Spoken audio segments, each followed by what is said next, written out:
गांव का नाम था भीमरपुर, एक छोटा शांत गांव जहां लोग जल्दी सो जाते थे और सुबह सूरज के साथ जागते थे। लेकिन इस गांव में एक ऐसी जगह थी जहां जाने की किसी में हिम्मत नहीं थी। गांव के बीचों बीच बना एक पुराना कुआं।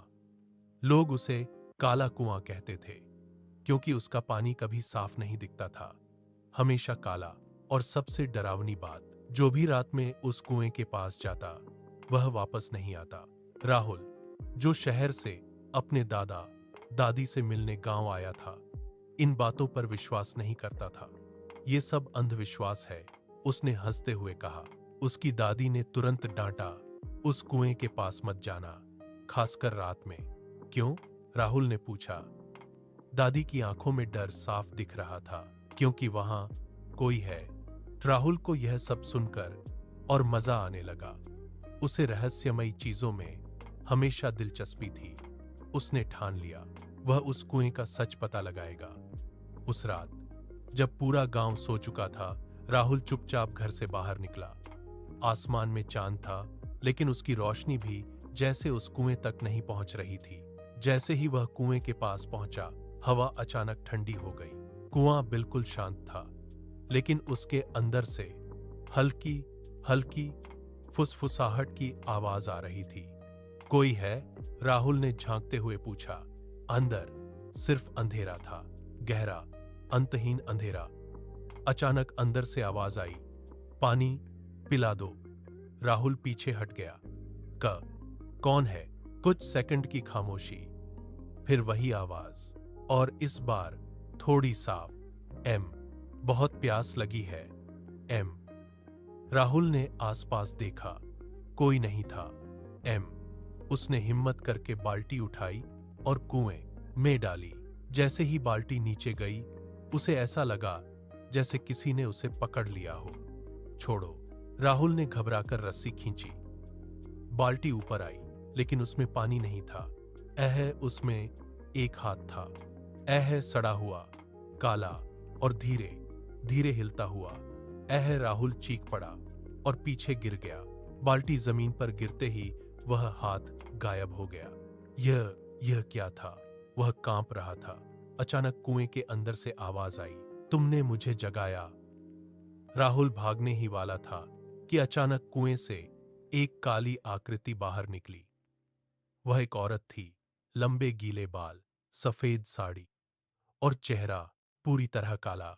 तुम वापस नहीं जा सकते, उसने फुसफुसाया।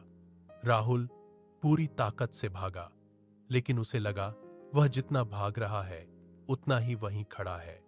खट्टा, गांव की गलियां खत्म ही नहीं हो रही थीं। खट्टा, अचानक वह फिर उसी कुएं के सामने था। नहीं नहीं, वह रोने लगा।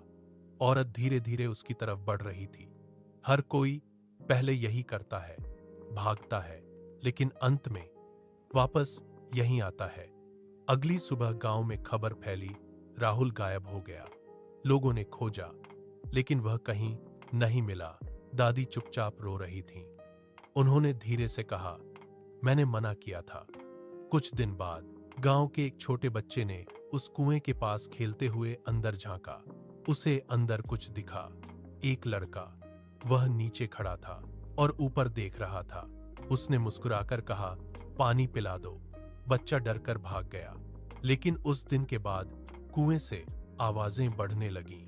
अब सिर्फ एक नहीं, कई आवाजें आती थीं। मदद करो, हमें बाहर निकालो, हम यहां फंसे हैं। एक गांव वाले और डर गए। उन्होंने कुएं को बंद करने का फैसला किया। बड़े पत्थर लाकर कुएं को ढक दिया गया। सबने राहत की सांस ली। लेकिन उसी रात गांव के हर घर में एक ही आवाज गूंजी, तुमने हमें बंद कर दिया। और उसके पास अगली सुबह कुएं का पत्थर हटा हुआ था और उसके पास गांव के 3 लोग खड़े थे।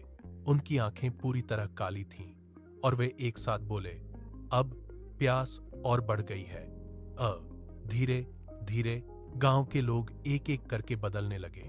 कोई अचानक चुप हो जाता, कोई रात में गायब हो जाता, और फिर वह कुएं के पास खड़ा मिलता। कुछ महीनों बाद भीमरपुर गांव पूरी तरह खाली हो गया। ए कोई नहीं बचा। ए बस एक कुआं। ए और उसके अंदर ए सैकड़ों आवाजें। एक सालों बाद एक ट्रैवल व्लॉगर उस गांव में पहुंचा। दोस्तों, आज हम एक अबैंडन्ड विलेज में हैं। वह कैमरा लेकर घूम रहा था। अचानक उसे वह कुआं दिखा। ये क्या है? वह पास गया और अंदर झांका और कुछ सेकंड तक कुछ नहीं दिखा। फिर और अंधेरे में और कई चेहरे उभरे। सभी ऊपर देख रहे थे और एक साथ बोले, पानी पिला दो। कैमरा गिर गया। वीडियो वहीं खत्म हो गया। आज भी अगर तुम उस वीडियो को ढूंढो तो मिल जाएगा। ए है। लेकिन असली सवाल यह नहीं है कि वीडियो असली है या नहीं। ए है। असली सवाल यह है, ए है, अगर तुम्हें वह कुआं दिख जाए तो क्या तुम अंदर झांकने की हिम्मत करोगे?